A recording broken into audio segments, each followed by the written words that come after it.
following program is brought to you in living color on NBC.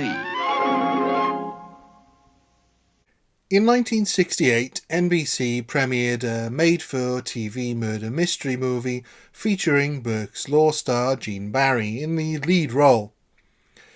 But it wasn't Barry's performance as murderer Dr. Ray Fleming that captivated the audience, or the network executives.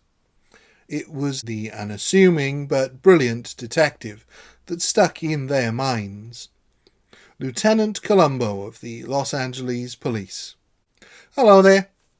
If you've seen the Columbo reviews on my channel, you'll know I am a huge Columbo fan, and have been for almost my entire life, even though the show started long before I was born, thanks to repeats and parents who enjoyed watching murder mystery shows. I was watching the show from a very young age. Whether you're a long-time fan like me, or a brand new fan, I thought you might be interested in the history of Columbo. So, here it is. Lieutenant Columbo was created by Richard Levinson and William Link way back in 1960, long before a tattered rumple raincoat became as iconic as the little black dress or the ruby slippers. The pair had met on their first day of school, and a mutual interest in mystery stories and magic tricks meant that they soon became fast friends. And then, of course, when I met Dick Levinson the first day of junior high school, he was a mystery addict. And we would both read maybe 2-3 mysteries a week, and then we'd trade each other the ones that we particularly liked. They sold their first story to Ellery Queen's Mystery Magazine while in college, and wrote theatrical shows at the University of Pennsylvania before becoming TV writers, working on episodes of shows like Johnny Ringo and The Rebel. Then, in 1960, they wrote the script that would change their lives. During a writer's strike where Levinson and Link found themselves unable to work on pre-recorded TV, they realized they could still write for live television. NBC's Chevy Mystery Show was a live broadcast series with different, unique stories each week, and on the 31st of July 1960, Levinson and Link's story of a psychiatrist who kills his wife, and a cop called Columbo who knows he did it but can't prove it, premiered. It was called Enough Rope, and starred Richard Carlson as Dr. Ray Fleming and Bert Freed as Lieutenant Columbo. The writers knew they had something with this story, and so retooled the script to work as a stage play, called Prescription Murder, this time starring Thomas Mitchell as Columbo. The star was Joe Cotton, who was a big movie star. Thomas Mitchell was a character actor, a very fine actor, but a character, second banana. Mitchell would get all the applause. And Dick and I said, there's something about that cop character. The play was successful enough on the east and west coast of the US that as a result, Levinson and Link managed to sell this stage play to Universal Studios to be readapted into a TV movie in 1968 for NBC. By this time, Mitchell had died, and so the search was on for a new actor for the role. The duo envisioned Columbo as an older man, and Lee J. Cobb was one suggestion. Then we thought of Lee J. Cobb. You remember him? Very good character actor. Luckily, we didn't go with him because he died like 4 or 5 years later. So they pursued their next choice, Bing Crosby. We saw the pipe instead of the cigar. He was very laid back. He could play the humble. But Crosby had semi-retired by this time and was far too comfortable on the golf course to take up a TV role. This left them at a bit of a dead end, as they continued their search for an older actor who could inhabit the role. Soon after Bing Crosby had said no, Peter Falk approached Levinson and Link, having seen a copy of their script. And he said, "I'll kill to play that cop." That was the exact words I remember. Kill to play that cop.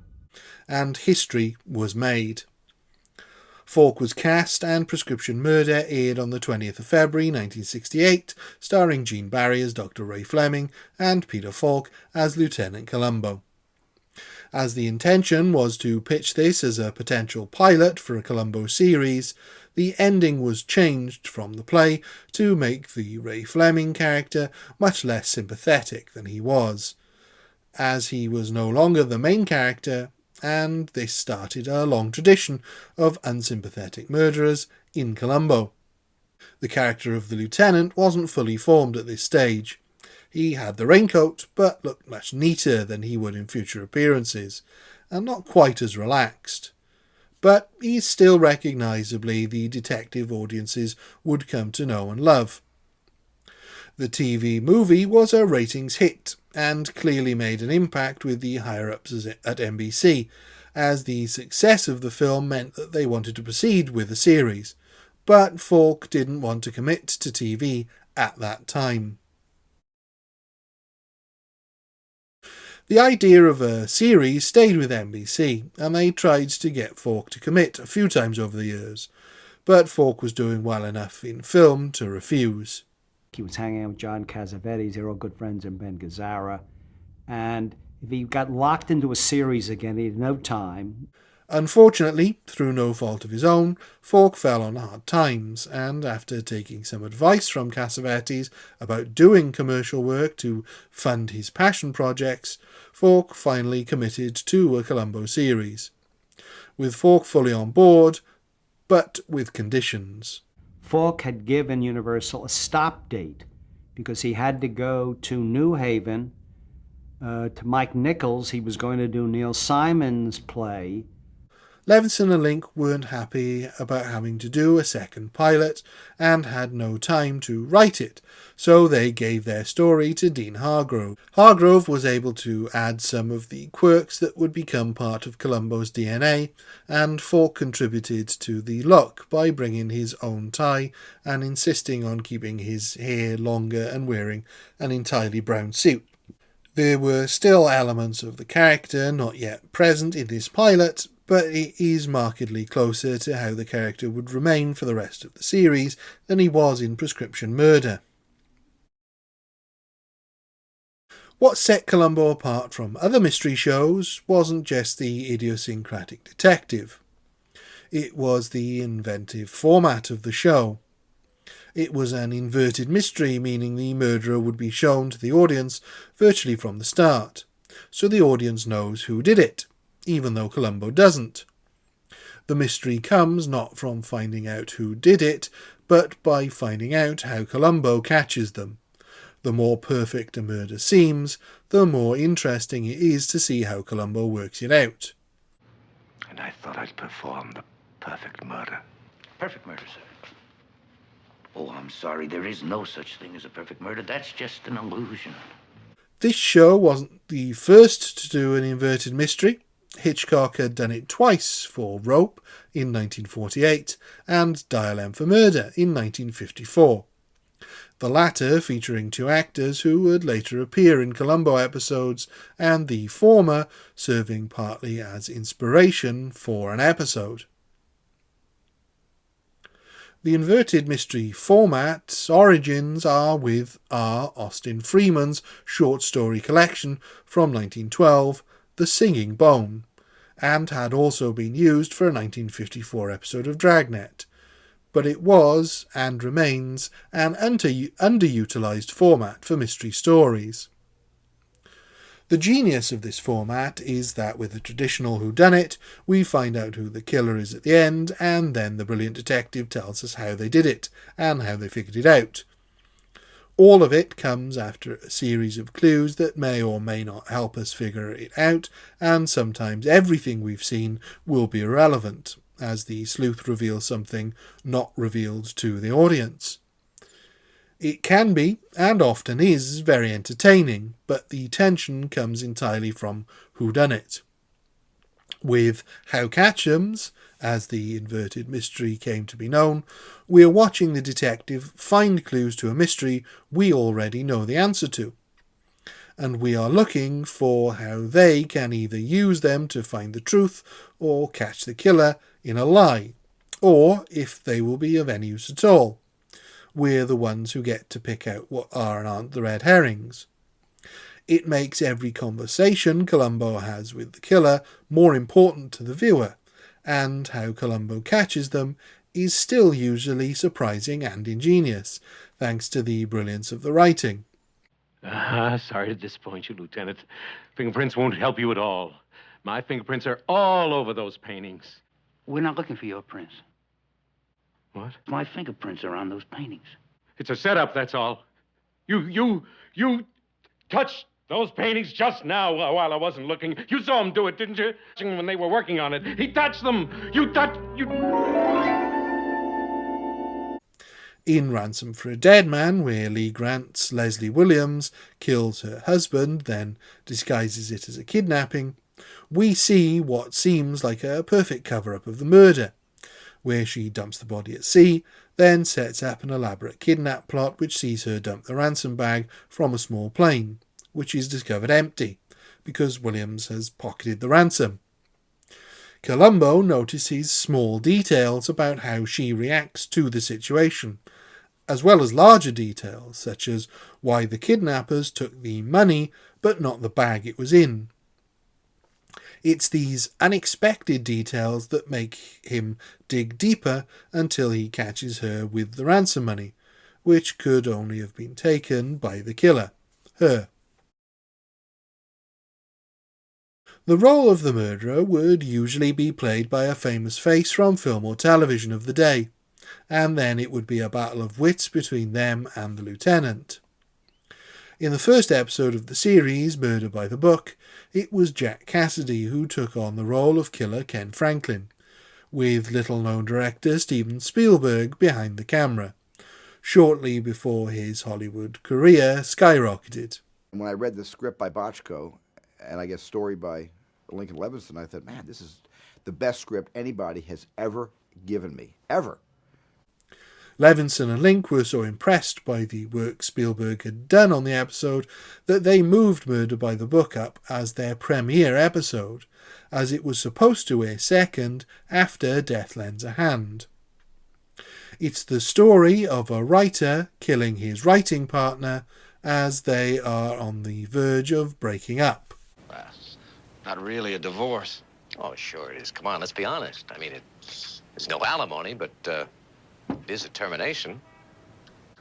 And to the lady who made it all possible, the greatest sleuth in the world, Mrs. Melville. Maybe I shouldn't say it, but Ken hasn't written a word of a Mrs. Melville novel in years. Columbo catches him by finding a description of the murder in amongst his partner's belongings. He stole the murder from a plot idea from his victim, or so we're led to believe. Idea for a Melville book, perfect alibi. A wants to kill B. Drives B to a remote house and has him call his wife in city. Tells her he's working late at the office. Bang, bang. What's interesting about this story is that it may not just be Ken Franklin stealing other people's ideas. In the Chevy Mystery Show, where Columbo began, there's an episode called Murder by the Book, where an author steals a plot from another writer. If that sounds familiar, it should. However, the story diverges there, as in the Chevy Mystery Show episode, it turns out this was a blueprint for a real murder, and the plagiarizing author becomes the number one suspect. The parallels between these two different episodes are interesting, but clearly the original writer of the Chevy Mystery Show episode, Stephen Kandel, didn't have a problem with it, as he spoke with Richard Levinson in his interview book, Off Camera. Unlike most shows on TV at the time, which would typically have anywhere between 25 and 40 episodes, Columbo had only 7 episodes in the first season. This was because Falk didn't want to commit to anywhere near that many episodes while he was still pursuing his film career, and so NBC made it a wheel series. That was a rotating series of 4 different series. One would be on 1 week, followed by a second, third, and fourth. This was a blessing, as it meant the writers could take more time crafting the complex scripts they needed to in order to make this unique show work. Had it been weekly, I don't think there's any way they would have been able to keep up the level of quality that the scripts have. This shorter series format is a trend that continued throughout the show's original run, and when it returned to screens in the late 80s, it had moved to longer episodes in shorter runs. This meant that as well as having self-contained stories, there was no real consistency with writers or directors. But despite this, the character of Columbo stayed fairly consistent, and even his inconsistencies are built into the character. So if he says something that is contradicted by something he says in another episode, it can be often put down to the fact that he lies about himself to the killer in order to catch them. È un poliziotto. Oh sì, signora. Io sono tenente Columbo e mi fa piacere di conoscere. Benvenuto mia casa modesta, eh? Excuse me? What do you mean, excuse me? Your last name's Columbo. Don't you speak Italian? Well, I never got the hang of it. That's a remarkably clever get-out that no other show I can think of can get away with. Consistent inconsistencies. So who is Columbo really? Well, we know he's a lieutenant in the Los Angeles Police. Lieutenant Columbo, local police. Who doesn't carry a gun. You're carrying a gun, aren't you, Lieutenant? No. No. Dresses in a scruffy brown suit and rumpled raincoat. I gotta take off this coat. I can't think in this coat. Pardon me? The coat. I can't think in the coat. Oh. Who drives a beat-up French car. Is it safe? The car? Yes. Absolutely. Has a wife. My wife went bowling and I was sort of testing out this new hammock listening to the game. And a dog.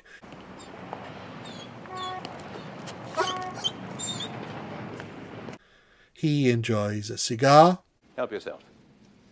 Thank you. Chili. Bert, give me some chili. There you go. A breakfast egg. Hey, you look tired. I am. And isn't much of a drinker. Drink? Oh, no, that's coffee. Oh, I don't drink. Other than that, despite whatever else we may find out about him over the course of the show, we can't be sure if any of it is true. Some of it we know is a lie. One thing we do know, which he doesn't need to tell us, is that he's a genius.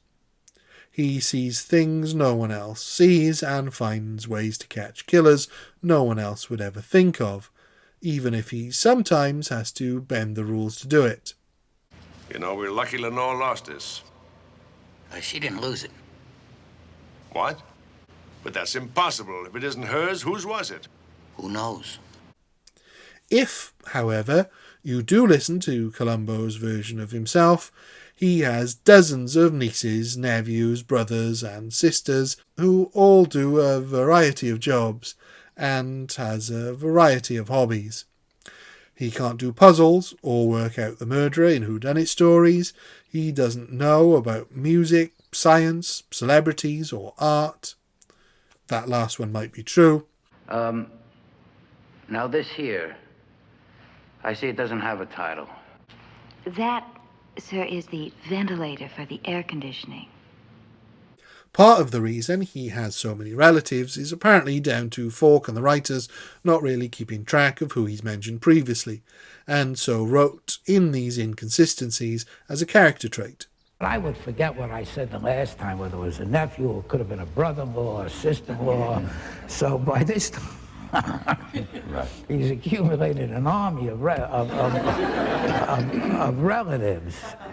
So who are his adversaries? Well, the killers come from a wide variety of backgrounds and occupations, too vast to mention, but all of them do have one thing in common. They're all higher status than Columbo in one way or another. They are rich, influential, famous, or highly intelligent, or a combination of all of those.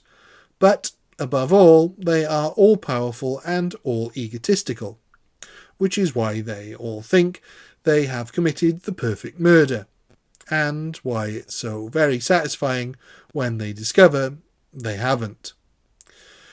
There are no car chases, no shootouts, no tense standoffs with armed crooks, except maybe with Beth Chadwick in Lady in Waiting. Come on, Lieutenant. Come in and have a drink. It intentionally avoids the cliches of other cop shows of the time and has a cop that can empathise with the killers, but only up to a point. Even with some of the murderers that I meet, I even like them too. He's able to catch them because he understands why they might want to murder someone, although not why they do murder someone. At the end of every season, Universal and NBC would enter the same dance with Falk over contract negotiations. He was the only character in every episode, and the only star of the series, so wielded a lot of power. He was Columbo, so he couldn't be recast, and couldn't be sidelined for another character to take the lead, because there weren't any. As a result, each year he would demand more money, and they would give it to him. Until that is the end of Season 7. NBC were aiming for a younger audience, and Falk wasn't getting any younger. The show was not as popular as it once was, but was still popular, but not in the demographics NBC was now looking for.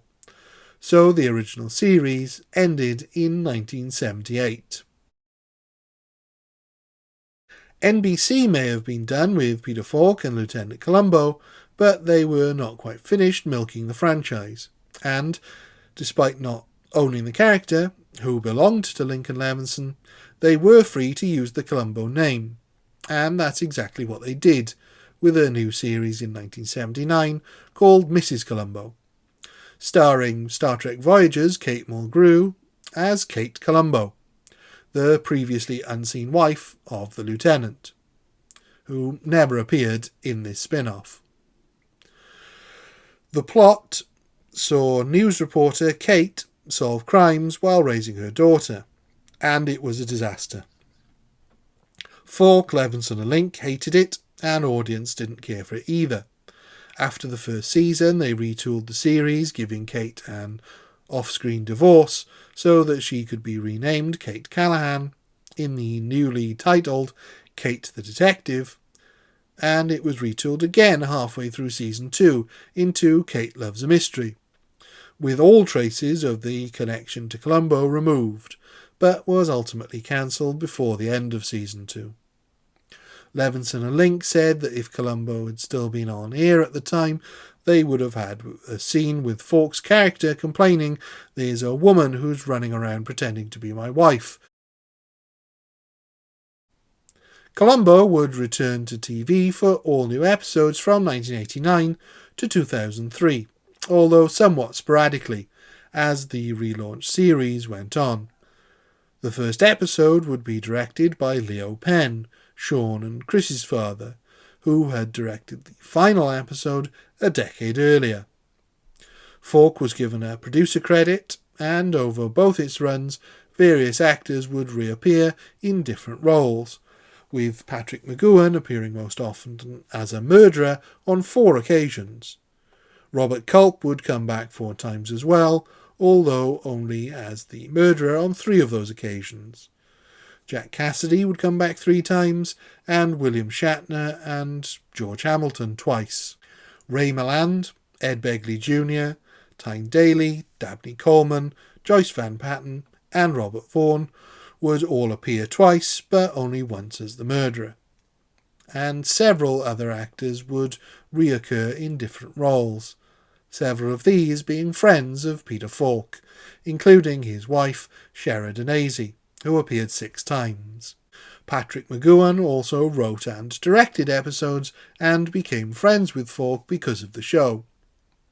Falk admiring how thoughtful McGowan approached the show, and despite McGowan's somewhat serious persona, he also injected a lot of humour into his episodes, and some references to his most famous role as number 6 in cult classic The Prisoner. Be seeing you. Be seen. I hope so, sir. Falk credits him with the continued success of the show, and seemed to genuinely appreciate his input on the show. Falk himself would write one episode and direct another, showing talent for both behind-the-scenes roles. However, this was also a bone of contention within the show and caused the biggest controversy of the show's entire run. One of Falk's contract stipulations was that he would get to direct an episode in the first season, and he was desperate to do so, but with producers dragging their feet, he stormed off the set of episode 3, Dead Weight, and went so far as to get a doctor's note for his absence. Not only did this cause the production to use a stand-in for some scenes before Falk was persuaded to return, but that week's guest murderer, Eddie Albert, was furious with Falk's unprofessionalism. Eddie Albert said to Peter, "I always wanted to meet you, I always wanted to work with you, but you're a real asshole." He was an actor from the days of the studio system who believed that regardless of what was going on behind the scenes, you always turned up for work. Universal eventually relented, and, perhaps as punishment, allowed Falk to direct a particularly tricky episode, the last of Season 1, Blueprint for Murder. It involved a lot of different setups, including night shoots, and a lot of location shooting, but Falk was more than up to the challenge, and does a superb job directing the episode. Although he never directed again, which is a real shame, as he seems to have a genuine talent for it.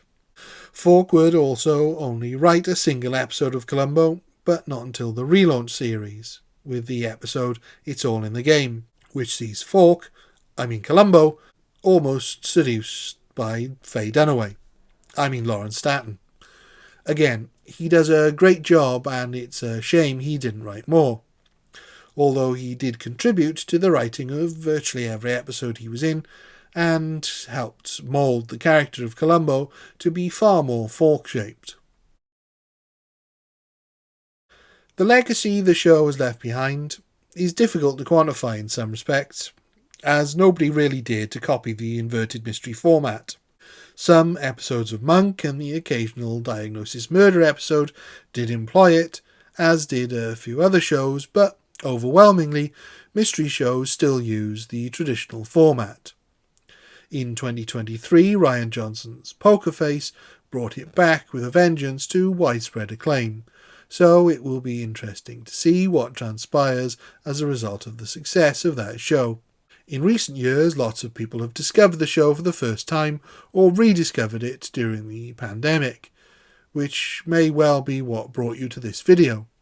So it clearly has a life way beyond its original broadcast, and the detective is now as well known as the likes of Poirot or Sherlock Holmes. The difference being, Falk is the only actor associated with the character, and will likely remain so for a while at least, as ideas of remakes have fallen flat, and as mentioned, Poker Face takes the format and gives it an original spin, proving the show's concept can work without trading on the nostalgia of the original character. Well, I think that's everything I have to say about the show. Oh, just one more thing. You can find my review of every episode of Columbo on my channel. Or if you want an even more in-depth look at each episode, please check out friend of the channel, Watch It for Days, whose research is unparalleled.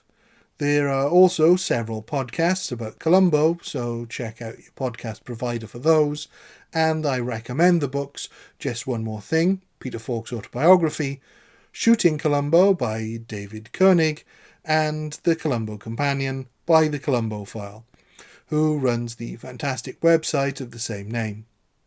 All great resources if you want even more information about the show. Thank you. Goodbye.